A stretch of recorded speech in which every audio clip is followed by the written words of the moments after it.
Bonsoir, bonsoir Linda. Bonsoir Mohamed. Vous êtes en forme? Oui. Ce soir, Mohamed, on va briser un tabou. Ah. On va discuter, mais ouvertement, d'un phénomène qui, dans toutes les cultures, est encore considéré comme quelque chose de sale, d'impur, dont on ne doit pas parler. La menstruation. Ah. Oui, on dit là, pas les, j'ai vérifié. Les règles, donc, les ragnagnas. Les Anglais, l'armée rouge, mamie dans les bouchons. Pour ne pas dire le mot, on utilise des métaphores.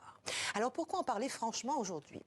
Eh bien parce que, à l'occasion de la Journée internationale des droits des femmes, la première ministre française a présenté hier son nouveau plan pour l'égalité femmes-hommes.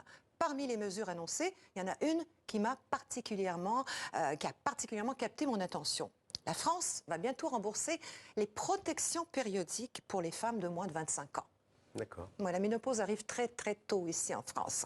À noter que cette mesure ne concerne pas les tampons jetables, que les protections réutilisables, lavables. C'est écolo, c'est durable et en parfaite adéquation avec notre époque.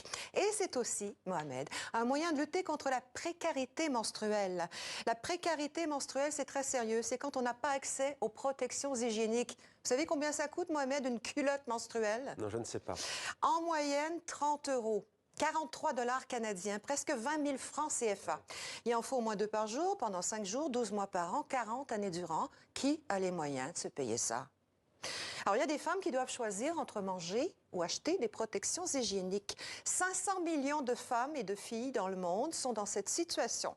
Non seulement elles n'ont pas accès à des serviettes hygiéniques, mais elles n'ont même pas d'eau propre, de savon ou de toilette. Alors, qu'est-ce qu'on fait? Eh bien, on prend du papier journal, un chiffon, une chaussette ou rien. Notre sang coule sur nos cuisses, ça cause notre absentéisme à l'école comme au travail.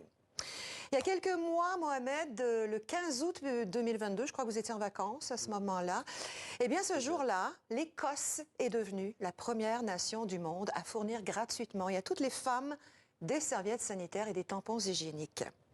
En France, l'association Règles élémentaires milite depuis 1 an, elle, pour la création d'un emoji à l'effigie de la menstruation. Pourquoi? Pour briser le tabou, dit-elle. Regardez ce qu'elle propose.